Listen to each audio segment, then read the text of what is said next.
sahbihi wa man tabi'ahum wa la amma ba'd. Alhamdulillah, pagi hari yang cerah ini Allah kumpulkan kita secara virtual, bisa kembali mengkaji ayat-ayat Allah, membaca kitabullah, dan insyaallah kita lanjutkan dengan kajian sirah nabawiyah bersama.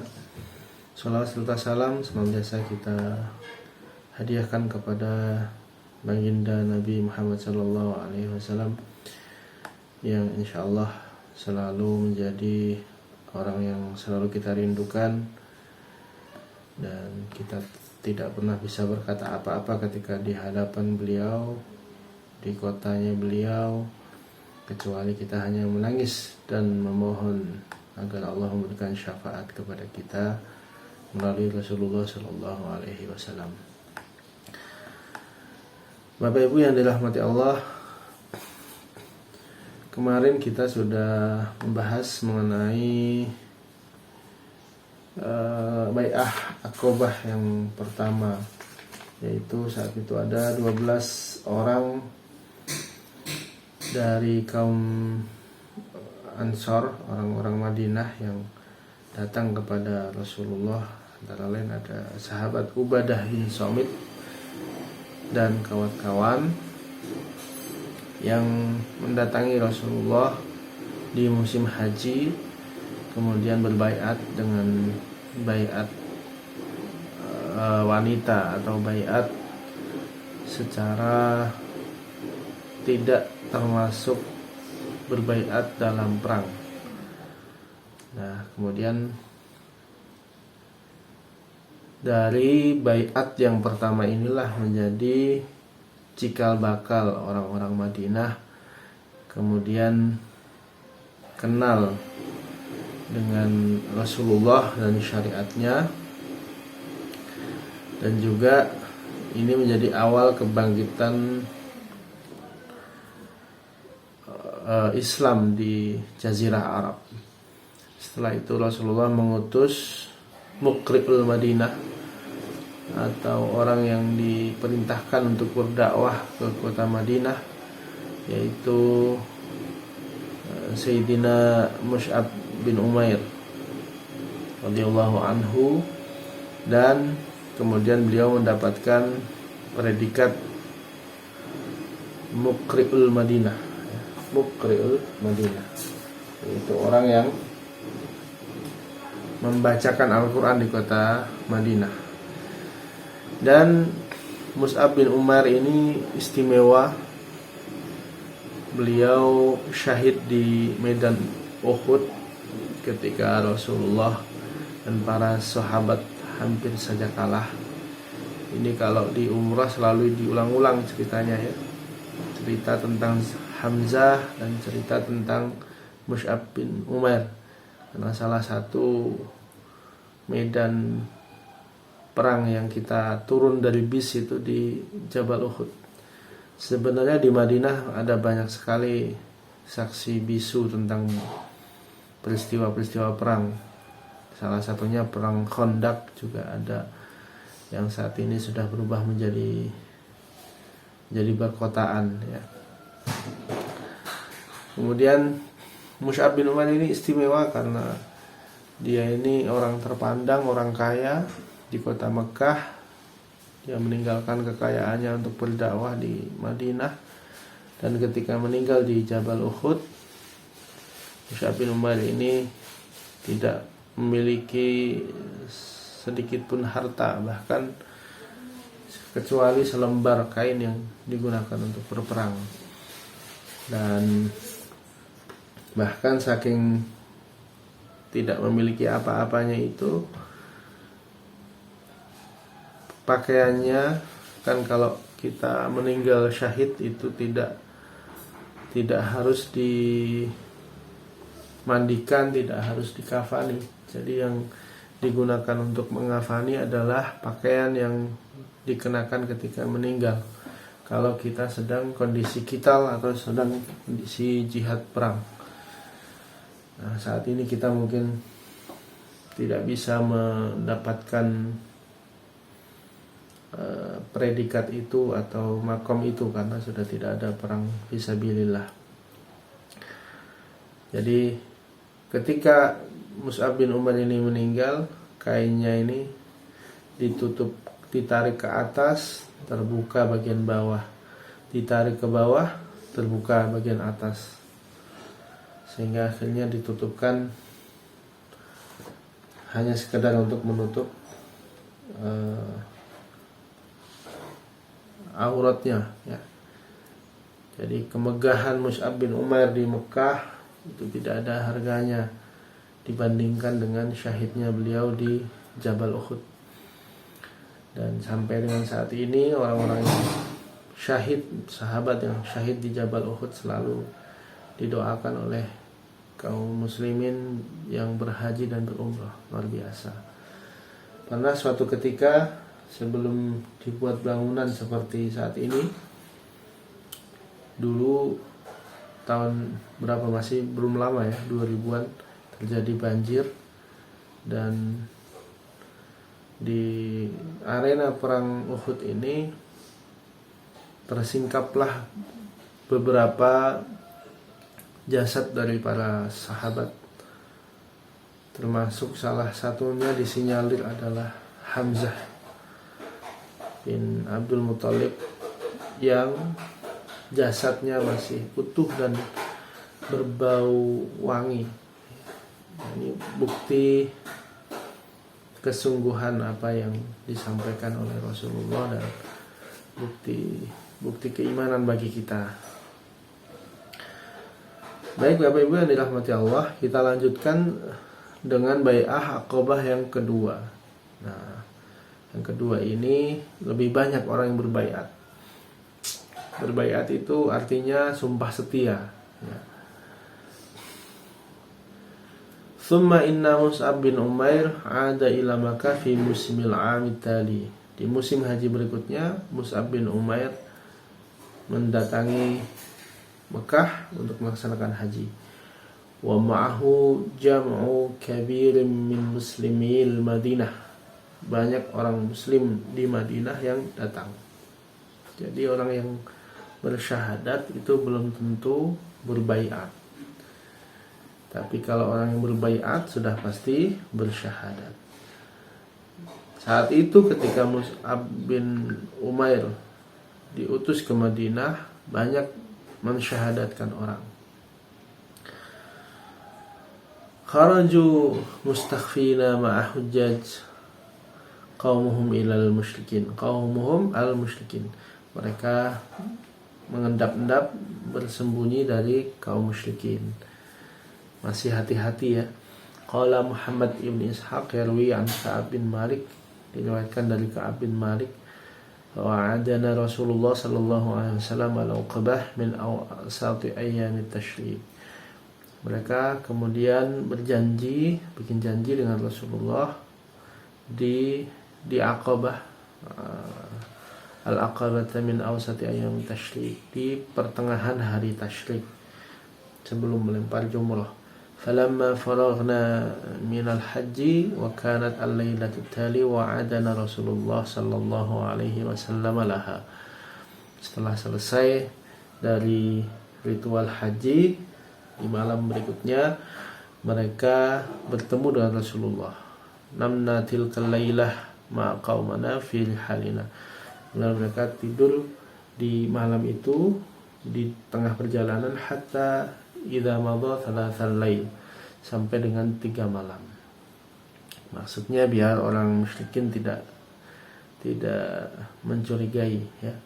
Maka mereka nunggu sampai 3 malam. Kharajna min halina li mi'adi Rasulullah tasallulul qutbah mustakhfin.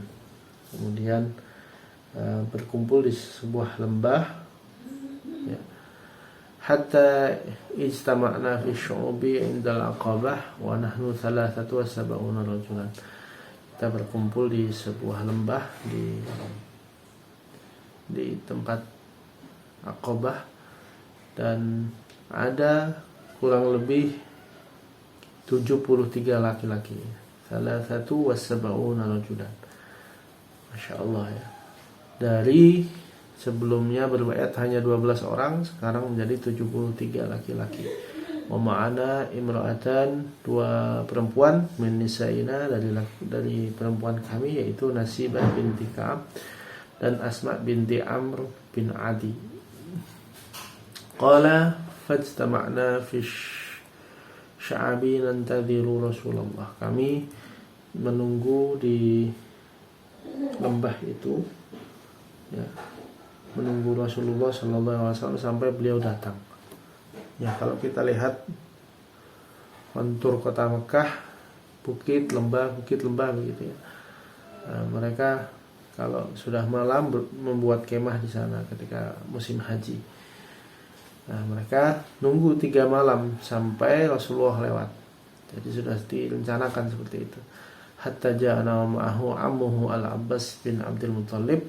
Datanglah kepada kita Rasulullah dengan pamannya, yaitu Abbas bin Abdul Muttalib. Fatakallamal qawmu wa qalu khudh minna li nafsik. Kemudian orang-orang itu 70 orang tadi, 75 ya, berarti 73 ditambah 2 orang, berarti 2 orang perempuan, 75 orang. Khudh minna li nafsika wa li rabbika ma ahbabta.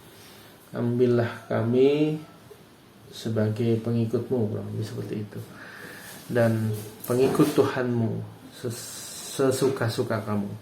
Fatakallama Rasulullah sallallahu alaihi wasallam. Kemudian Rasulullah bersabda, fatala al-Quran wada ilallah wa raghaba fil Islam. Rasulullah membaca ayat Al-Quran, berdoa kepada Allah, dan menyambut mereka di dalam Islam.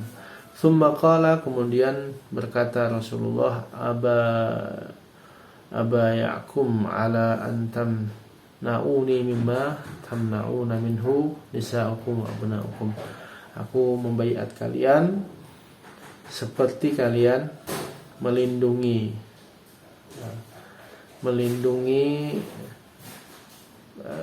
istri-istri dan anak-anak kalian.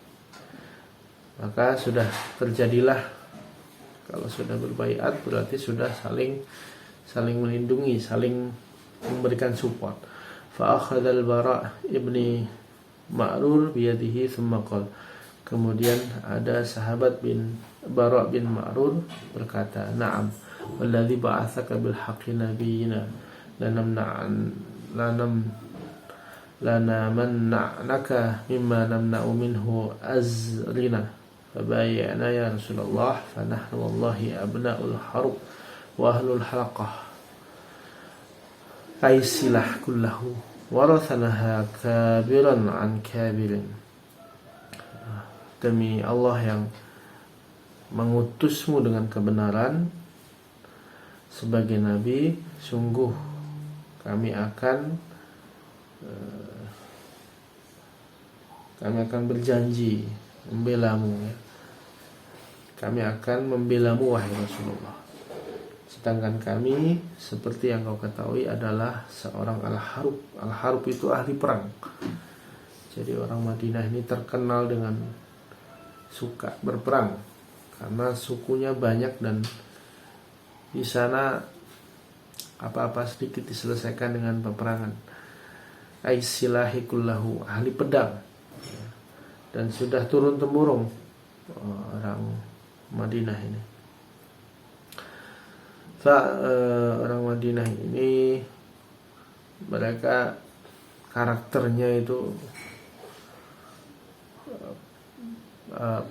petani, ya. Kalau orang Mekah itu pedagang dan suka berperang antar suku. Begitu juga orang Mekah, dan orang Madinah terkenal dengan ahli pedang.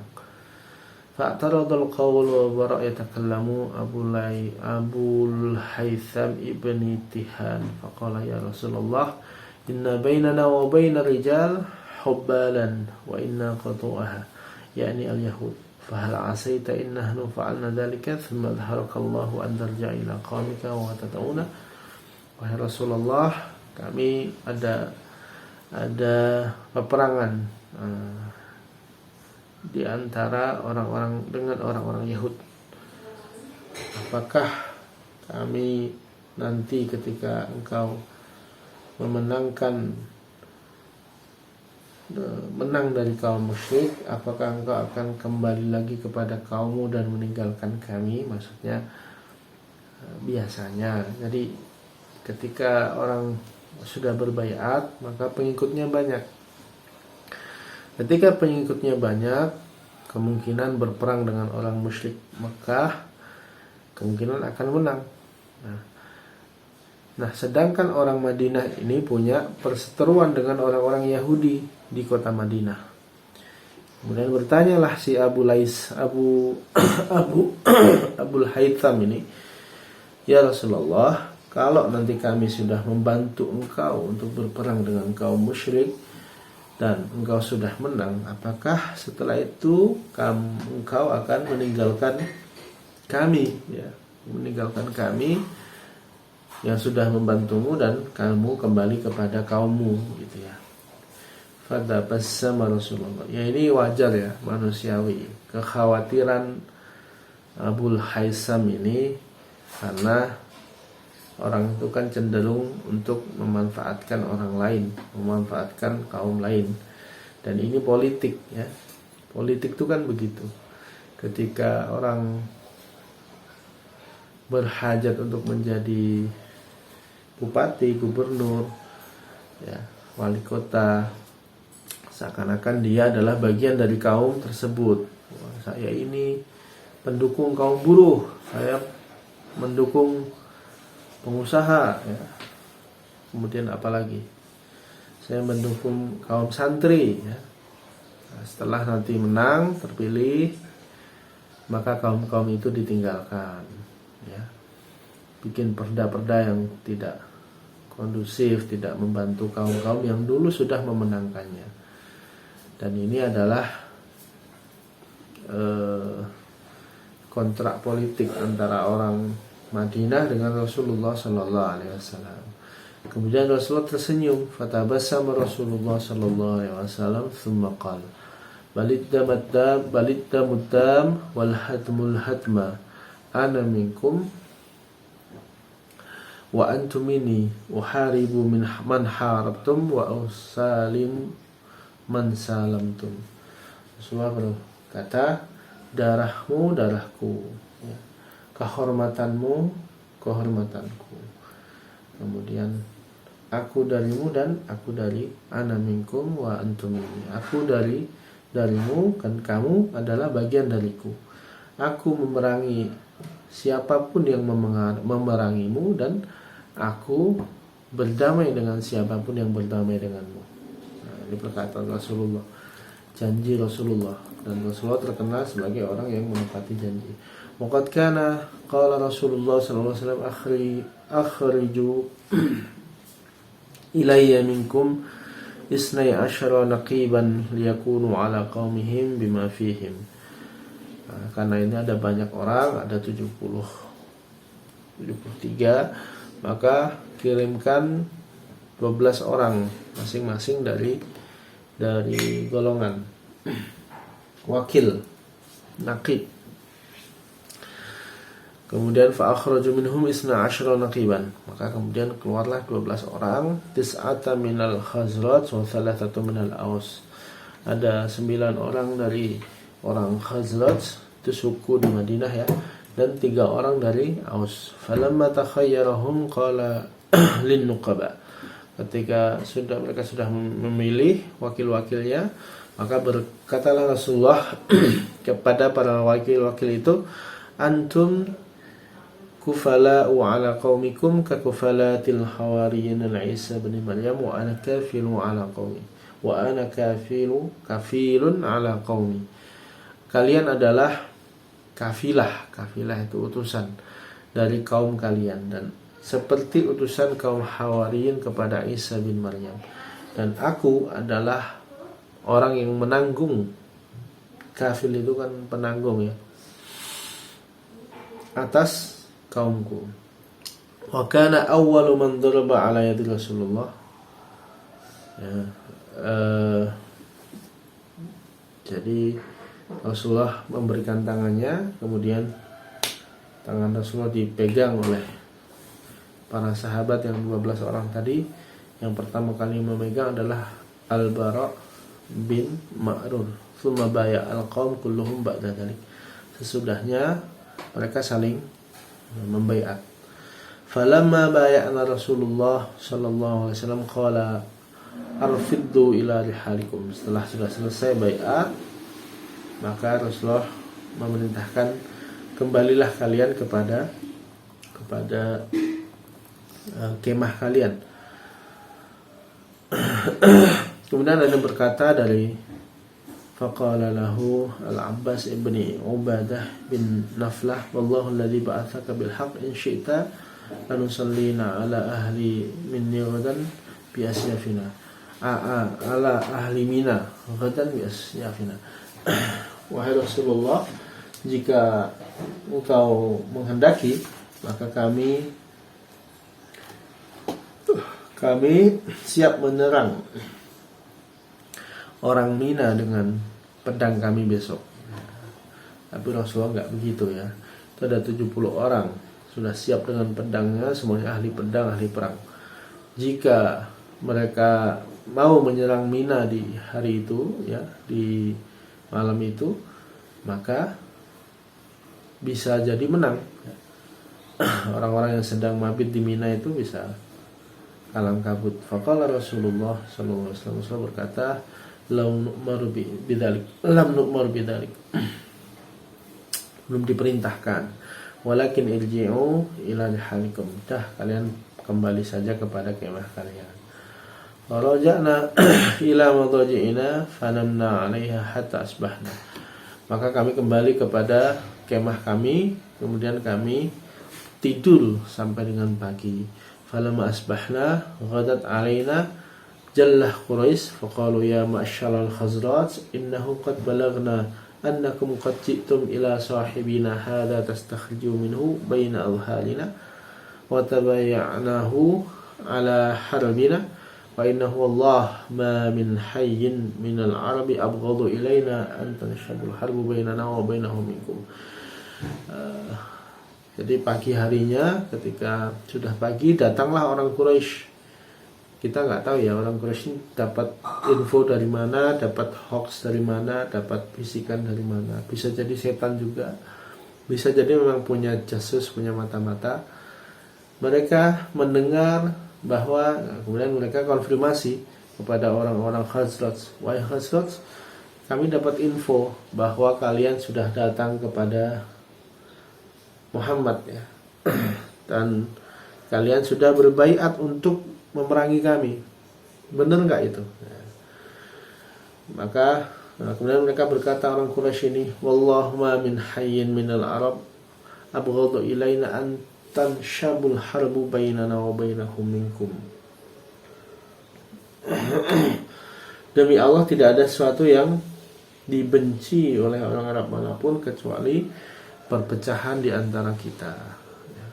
Khazraj ini ya salah satu suku di Madinah.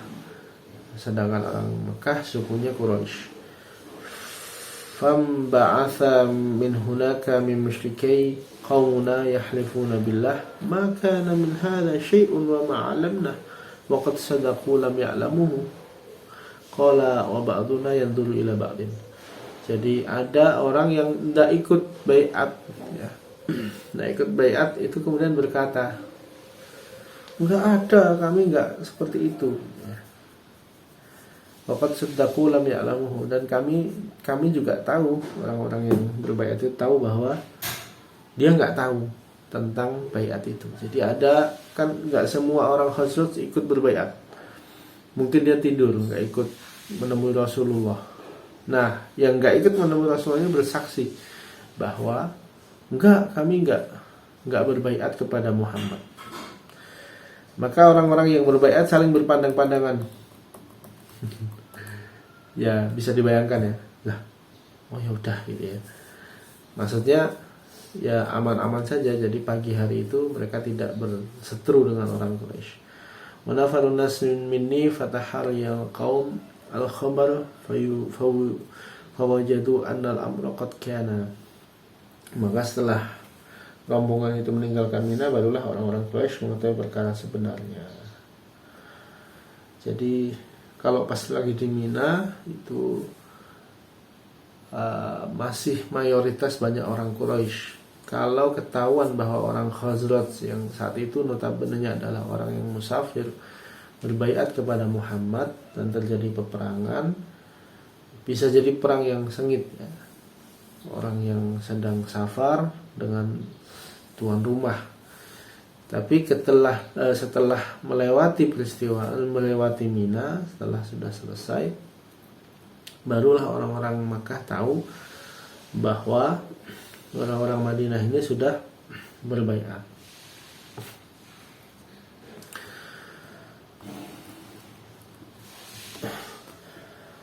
Maka kemudian Sa'ad berkata, qala Sa'ad wallahi inni la fi aidihim yashabunani idza aqbalu ilayya rajulun mimman kana ma'ahum. Demi Allah, ketika mereka menyeretku, tiba-tiba datang menghampiriku salah seorang dari mereka. Saya berkata, celaka, tidakkah kamu memiliki salah seorang kaum dari Quraisy yang terikat perjanjian dan pemberian hak perlindungan denganmu? Kemudian aku jawablah oleh sahabat Sa'ad, qultu bala wallah laqad kunta ajiru likulli man Jabir ibni Mat'am wal Harith ibni Umayyah tajjarahuma wa amna'hum mimman aradu dhulmuhum bi biladi. Dia jawab, iya ada, aku pernah memberikan perlindungan kepada Jubair bin Mut'am, Haris bin Umayyah. Aku pernah melindungi perdagangannya dan membelanya dari orang yang ingin merampoknya di negeriku.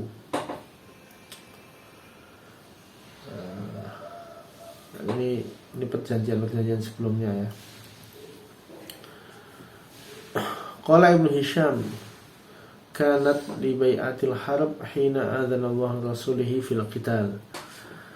Ini masih belum bai'ah tentang peperangan ya. Oh ya, sudah ya berarti. Ini bai'atul harb. Kanat li bai'atil harb hina adzana Allah rasulihi fil qital. Jadi ini baiatnya sudah termasuk baiat peperangan. Jadi siapa yang diperangi oleh kaum tersebut maka diperangi oleh Rasulullah. Siapa yang diperangi oleh mereka yang berbaiat kepada Rasulullah, diperangi Rasulullah. Siapa yang berdamai dengan Rasulullah. Jadi hebatnya baiat itu begitu ya. Benar-benar jadi bagian darinya ya. Qala Ubadah ibn Samit, bay'ana Rasulullah sallallahu alaihi wasallam bai'atul harb ala sam'i wa ta'ah fi aslina wa yasirna wa munshitina wa mukrihuna wa asaratu alaina wa alla nanaza'ul amru ahluhu wa an naqulu haqq wa ayna ma kunna la nakhafu billahi lawmata la'im. Berkata Ubadah bin Samit, saat itu juga bai'ah ini adalah bai'atul harb. Ketika itu turunlah ayat wa kanat awwalu ayatun nazalat fil idzni bil harbi li Rasulillah qauluhu tabaraka wa ta'ala. Ayat Allah mengenai bai'atul harb, diizinkan untuk berperang. Jadi saat itu belum ada perang dengan orang Quraisy, dengan orang kafir maupun dengan orang Yahudi, sampai dengan turun ayat ini di juz 17 ya ini ya. A'udzubillahi minasyaitonir rajim. Udzina lil ladzina yuqataluna bi annahum zulimu wa innallaha ala nasrihim laqadir. Alladzina ukhriju min diyarihim bighayri haqqin illa yaqulu rabbuna Allah wa la taqullahi an-nasa ba'dhum ba'dil huddimat sawami' wa bi'a wa salawatu wa masajidu yudhkaru fiha ismullah wa la yansurunallahu man yansuruh innallaha laqawiyyun aziz. Suratul Hajj ayat 39 dan 40. Masya Allah. Al-ibrah wal idhad. Agak panjang ini ya segmen ini.